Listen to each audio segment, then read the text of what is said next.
Let's join Mary Badami. Good morning. This is Mary Badami from Pembroke. You know, most guidebooks are do books. They tell you, do visit this museum, do see this historical site, do try this restaurant for dinner.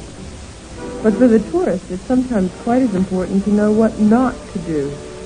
And sometimes the guidebooks don't tell you. I asked some friends, both German and American, to help me put together suggestions for getting the most out of Oktoberfest without having it take too much out of you. Even if you're not coming this year, keep them in mind for next. Here's what we came up with. 10 don'ts for Oktoberfest. First, don't go too late with too many people. The official Oktoberfest brochure from the Munich Tourist Bureau says the fest runs from morning until 11:30 at night. But it's often already crowded by late afternoon. And if you go down in the evening with a large group, you'll have trouble finding places. One way to avoid that is to reserve a table. But check beforehand. You usually have to buy a minimum of food per person along with the reservation. Don't number 2. On the other hand, don't be discouraged by the crowd. Whatever the time of day, those beer tents will look full. But somehow, sooner or later, nearly everyone finds room. It will probably take walking around a tent once, twice, or even more searching for seats. Old Oktoberfest hands either reserve in advance, go early in the afternoon, or expect to spend their first half hour looking for seats. Number 3, don't be afraid to ask people to move in and make room for you. It's just Oktoberfest courtesy to make more room on the benches by squishing over. That's part of the traditional togetherness. And don't number 4, the opposite rule holds true. Don't be offended when people ask you to move over so they can share your table. Just welcome them with good grace and with a grüß Gott. That's a Bavarian hello. Number 5, don't hesitate to talk to your neighbor. Smile and nod. Toast him with your beer stein. Good conversation if you can.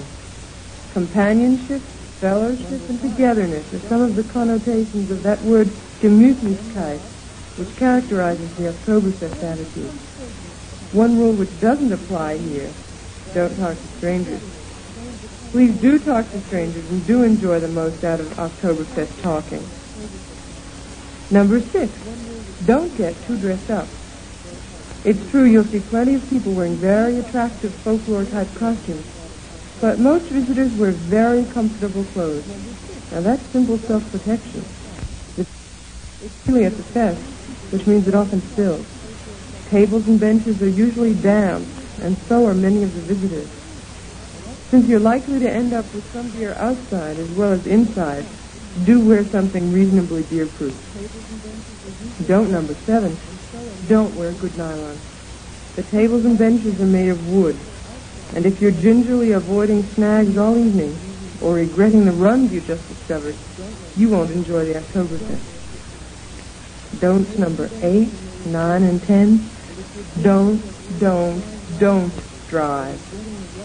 Every year people say, don't bring your car to Oktoberfest. That's good advice, but more people ought to take it. There are 2 reasons. The polite reason, and it's a true one, is that it's practically impossible to park anywhere near the Oktoberfest grounds.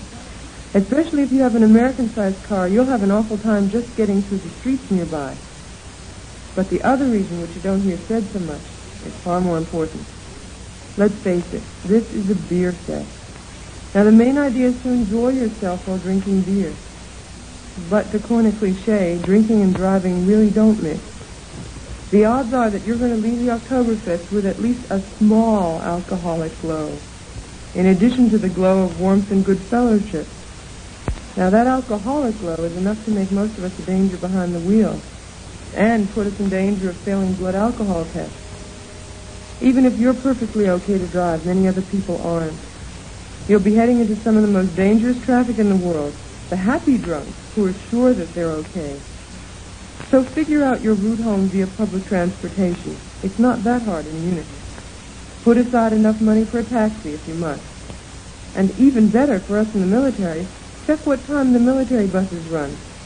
Each year, the Army provides buses between the Kaserne in Munich and the Oktoberfest grounds. So take advantage of the privilege. It's a lot easier on everybody. 10 don'ts for a healthier Oktoberfest. Well, we've accentuated the negative. There are 2 do's that I've omitted. Do try to go, and do have fun. Till next week, this has been Mary Badami in Munich, in tempo.